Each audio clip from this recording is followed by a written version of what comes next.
भारत माता की जय, भारत माता की जय। अब की बार 400 पार, अब की बार 400 पार, फिर एक बार मोदी सरकार।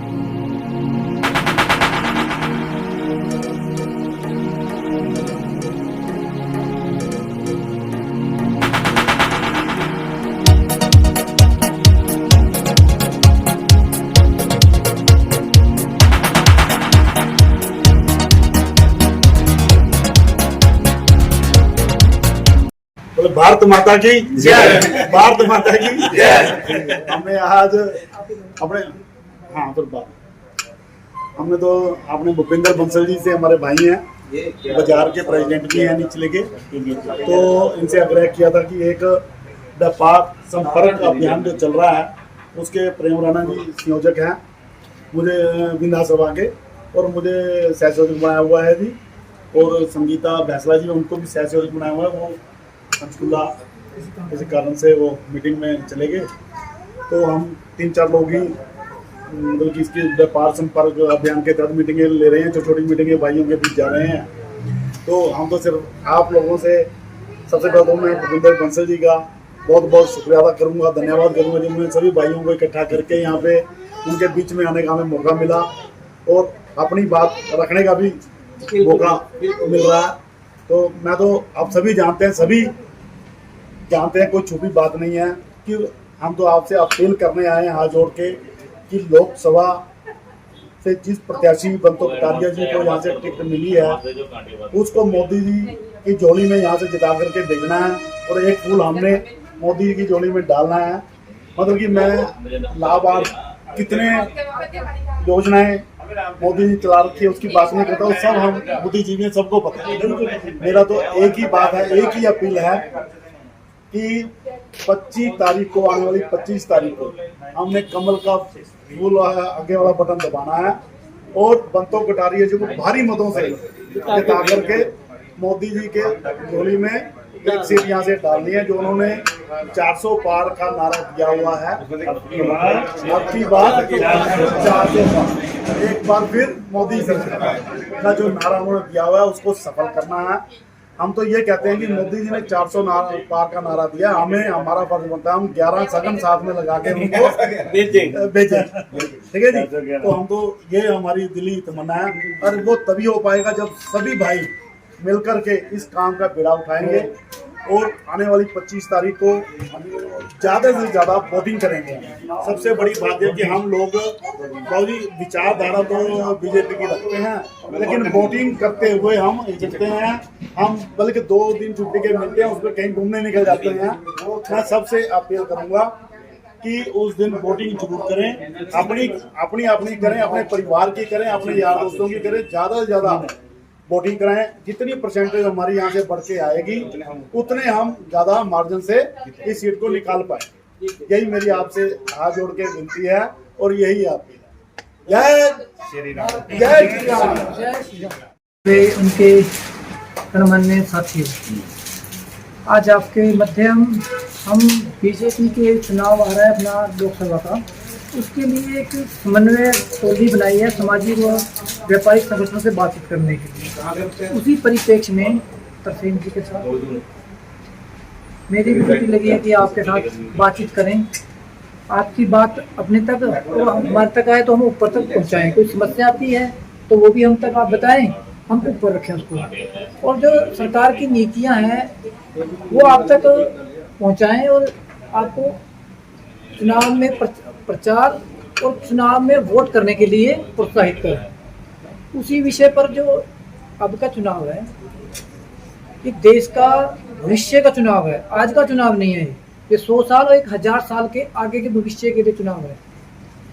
अगर हम आज चुनाव से मुंह मोड़ कर बैठ गए तो आने वाले बच्चे पछताएंगे।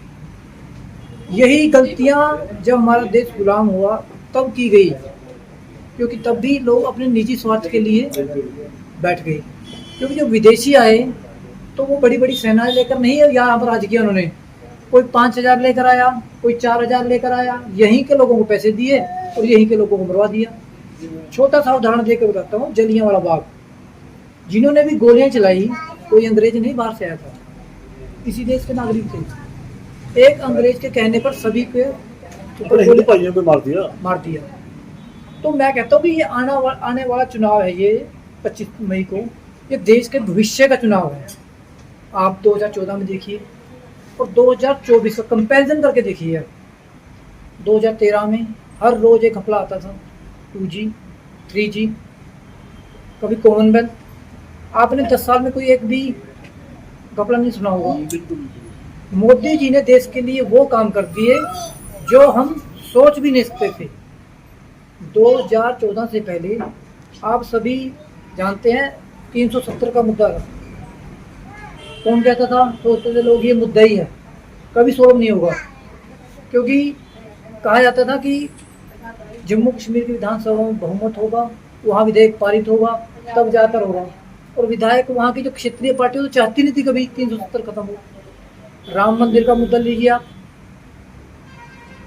देश के करोड़ों लोगों से जुड़ा हुआ मुद्दा 500 साल से लंबित था। कांग्रेस ने उसके खिलाफ 25 वकील खड़े किए हुए थे। उन्होंने तो कोर्ट के अंदर एफिडेविट दिया कि भगवान राम तो थे ही नहीं।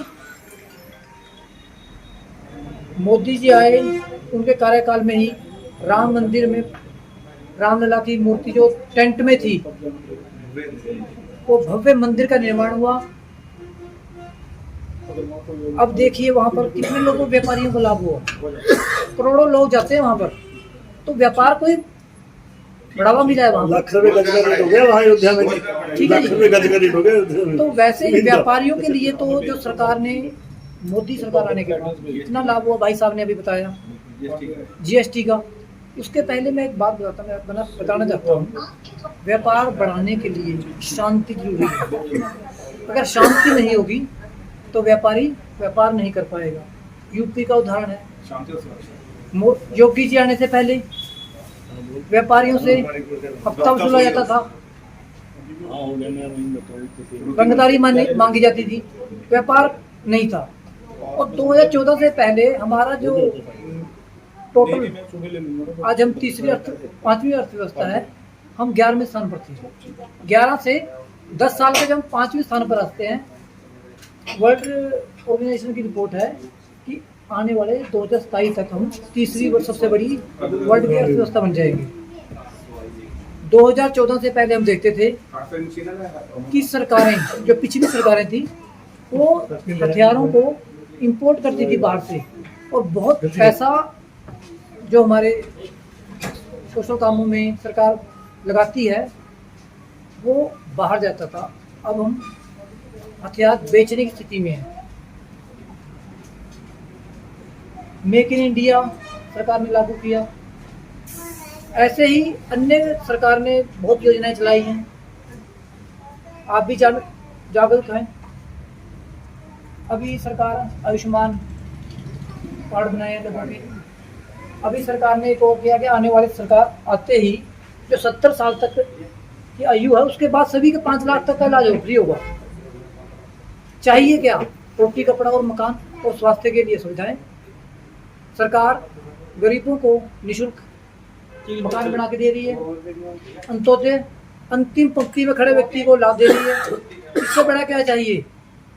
कांग्रेस ने पहले नारे दिए, इंदिरा जी ने गरीबी हटाओ, राजीव गांधी जी आए तब भी गरीबी हटाओ, अब राहुल जी भी वही नारे दे रहे हैं।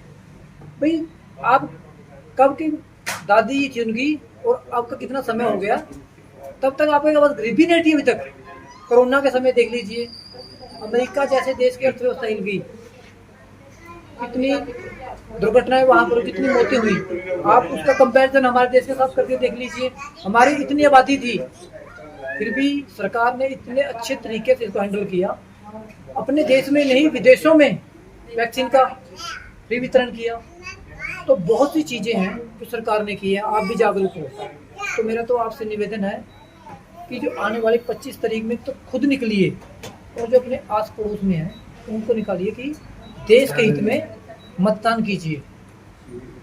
और जनता को चाहिए भी, जब हम सरकार को बाद में कहने लायक ना रहे कि हम वोट तो खुद करते नहीं है, कहते हैं सरकार ने ये नहीं किया। भाई जब चुनते ही आप नहीं हैं तो आप बोलने का हकदार भी कैसे हैं? जब हम करेंगे तब बोलने की भी हकदार है। तो आपसे निवेदन है कि आने वाली 25 तारीख को बीजेपी के उम्मीदवार श्रीमती बंतो कटारिया को अपना वोट दें और भारी मतों से विजय बनाएं। और एक कमल का फूल जो मोदी जी ने 400 कहा है ना, तो एक शगुन हमारे यहाँ से भी हो, इसकी आपसे विनम्र निवेदन है कि हमें ज़्यादा से ज़्यादा वोटों से विजयी बनाए, जिससे कि मोदी जी का भी हौसला बढ़े कि जनता हमारे साथ है। जब जनता हमारे साथ है तो निर्णय लेने में भी आसानी होती है। और मोदी जी, मैं कहता हूँ कि आने वाले 6 महीने में ऐसे निर्णय लेंगे कि जो हम सोच भी नहीं सकते। इसी बात के साथ मैं आप सभी का धन्यवाद। भाई जो भी हमारे प्रेम राणा जी का व्यापारी भाइयों का सबका स्वागत करता हूँ। और मैं आपको अपन व्यापार मंडल की तरफ से, बाजार की तरफ से एक वोट मोदी जी को जाएगी। और जहाँ का व्यापारी हर वर्ग खुश है मोदी जी की वजह से। जिस मर्जी को पूछो, किसी को पूछो, मोदी जी ने ये काम किया, मोदी जी ने ये काम किया, तो लोग जो है बड़े इतने खुश हैं। वो अपने आप ही कहते हैं मोदी जी वोट पाके ही आनी है, चाहे जितनी मर्जी गर्मी हो, चाहे जितनी, क्योंकि एक हमारा बाहरले मुल्कों में भी प्रधानमंत्री का डंका बज रहा है, तो जिससे बड़े भारतीयों के लिए क्या खुशी की लहर होगी। तो बहुत खुशी है। और व्यापारी वर्ग और सारे जो भी है हमारा एक भाई एक वोट 25 तारीख को सुबह अपने लैंड में लग के वोट पाने जाएगा। ये व्यापारियों के लिए बड़ी खुशी है, सब भाइयों के लिए खुशी की बात है। और मैं कहूँ जी 400 से ऊपर वोटे जाएंगे। मोदी का नाम मोदी नहीं है, मोदी का नाम डेवलपमेंट है। वो पूरे ऐसे हिंदुस्तान के पहले ऐसे यशस्वी प्रधानमंत्री हुए हैं जिन्होंने हमेशा डेवलपमेंट की बात की। एक हमारे अन्य जो हमारे मोदी जी के जो अपोजिशन है श्री राहुल गांधी जी, वो जिस देश बहुत मुश्किल से जात पात की राजनीति से ऊपर उठकर डेवलपमेंट की बात कर रहा है, और हमारे जो अपोजिशन के लीडर हैं राहुल गांधी जी, वो जात पात के ऊपर लिख रहे हैं कि हम जात के ऊपर ही बात करेंगे। मजा है अब लोग जो हैं ये हम सभी जात पात को छोड़कर हम इकट्ठे बैठ रहे हैं। वो समाज को विभाजन की बात कर रहे हैं और मोदी जी इकट्ठे की बात कर रहे हैं। योगी जी आए, योगी जी के आने से देश के अंदर इतना, उत्तर प्रदेश में इतना योगदान हुआ। किसी भी शख्स से पूछ लीजिए, मेरे रिश्तेदार भी उत्तर प्रदेश में रहते हैं, वो कहते हैं कि हमारी माँ बेटी घर से बाहर नहीं निकल पाती थी शाम को 6 बजे, और अब वो पूरी तरह सुरक्षित हैं। व्यापार करने के लिए सबसे पहले जो जरूरी होता है सुरक्षा और सहयोग सरकार के द्वारा, वो दोनों मोदी सरकार हम लोगों को दे रही है। बहुत अच्छा इन्होंने कदम किया कि वो जीएसटी लेकर आए। ये शायद आज से 20 से 25 साल पहले आ जाना चाहिए था जीएसटी का। बहुत ही अच्छा योगदान हो रहा है और सरकार बहुत ही अच्छा काम कर रही है। अब और सिर्फ डेवलपमेंट की बात होनी चाहिए जो समाज में सबसे ज़्यादा जरूरी है, वो हर वर्ग में हो रही है। अब कोई ऐसा नहीं हो रहा है वो उसको देगा। मोदी जी ने कोई भी योजना लेकर आए, चाहे वो आवास योजना लेकर आई या जल से नल योजना लेकर आई, वो सब के सब हर व्यक्ति को मिला है, चाहे वो किसी भी जात का हो, किसी भी धर्म का हो, किसी भी पंथ का हो। कोई बिना भेदभाव के नहीं होता।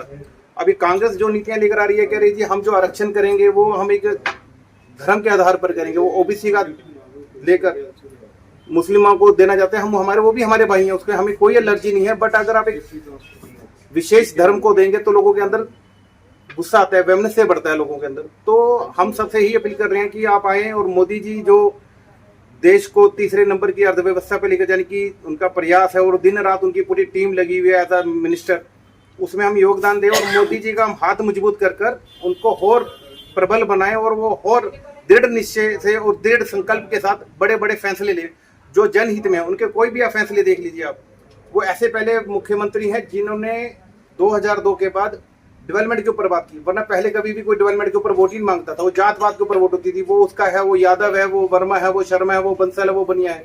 मोदी जी ने ही सबसे पहले जो इस धरा के ऊपर, इस हिंदुस्तान के ऊपर डेवलपमेंट के ऊपर वोट की राजनीति की, और अब भी वो जो चुनाव लड़ रहे हैं वो सिर्फ डेवलपमेंट के लिए ऊपर इलेक्शन लड़ रहे हैं। उनका और कोई एजेंडा नहीं है।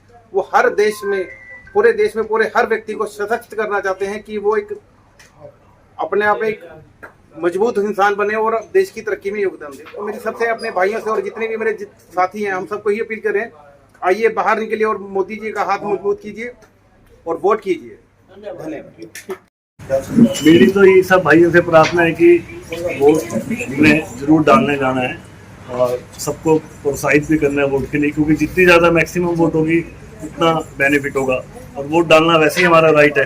अगर हमें पता ही नहीं चलेगा कि वोट किसको डाली, क्यों डाली, उसका रीज़न है, पता चलता है हमें देश के अंदर कितना चेंज आ रहा है, तो किसी को बताने की जरूरत नहीं है। और जो ये बीजेपी की वोट जा रही है कि सब चीज़ों से हट के जा रही है, किसी बात का नहीं, सिर्फ देश को आगे रखते हुए हमारा मन है कि वोट हम इस बार बीजेपी को दें। जी सभी को मेरी यही अपील है सभी से भी मतदान वाले दिन पहले मतदान, बाद में खान पान। बिल्कुल ठीक है जी, यही अपील है। यहाँ से बंतो जी को जिताकर हमारे मोदी जी को प्रधानमंत्री बनाए और हमारा देश और डेवलपमेंट के आगे जाएगा जी, यही अपील है सभी। जय श्री राम।